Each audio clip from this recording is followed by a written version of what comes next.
Batting ব্যর্থতায় দেশের মাটিতে হোয়াইট ওয়াশ বাংলাদেশ। জিম্বাবুয়ের পথে শান্ত তাইজুলরা, পরে যোগ দেবেন বাকিরা। সাকলাইনকে ভবিষ্যতের পরিকল্পনায় রাখছেন ফিল সিমন্স। 11 বলে 50 করে লিস্ট এ ক্রিকেটে বিশ্ব রেকর্ড সূর্যবংশীর। ইংল্যান্ডকে হারিয়ে সিরিজে সমতায় ফিরল নিউজিল্যান্ড।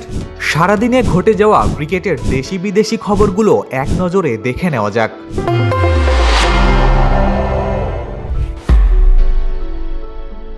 ব্যাটিং ব্যর্থতায় 3 ম্যাচের টি-20 সিরিজে অস্ট্রেলিয়ার কাছে 3-0 ব্যবধানে হোয়াইট ওয়াশ হয়েছে বাংলাদেশ। শেষ ম্যাচের টাইগাররা 9 উইকেটে 109 রান করার পর 7 উইকেটের সহজ জয় তুলে নেয় অজিরা। 28 বলে 60 রানের ঝোড়ো ইনিংস খেলেন মিচেল মার্শ। মাত্র 11 ওভারে লক্ষ্যে পৌঁছে যায় সফরকারীরা। এক ম্যাচের টেস্ট সিরিজ খেলতে বাংলাদেশের প্রথম বহর রওনা দিয়েছে জিম্বাবুয়ের উদ্দেশ্যে।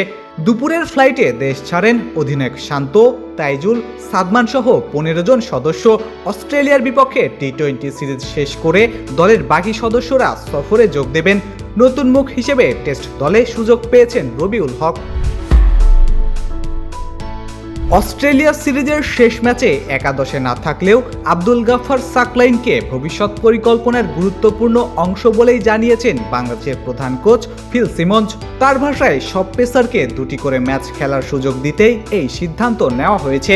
2028 বিশ্বকাপকে সামনে রেখে ব্যাটিং করতে পারেন এমন পেস অলরাউন্ডার গড়ে তোলার পরিকল্পনার অংশ হিসেবে সাকলাইনকে নিয়মিত সুযোগ দেওয়া হবে বলে জানিয়েছেন সিমন্স। মাত্র 15 বছর বয়সে রেকর্ডের পর রেকর্ড গড়ে চলেছেন বৈভব সূর্যবংশী। ডাম্বুলায় শ্রীলঙ্কা এ দলের বিপক্ষে ত্রিদেশীয় সিরিজের ফাইনালে মাত্র 11 বলে 50 করে লিস্ট এ ক্রিকেটের দ্রুততম অর্ধশতকের বিশ্ব রেকর্ড গড়েছেন তিনি। পরে 29 বলে 10, 4 ও 8 ছক্কায় 94 রান করে আউট হন এই ভারতীয় কিশোর।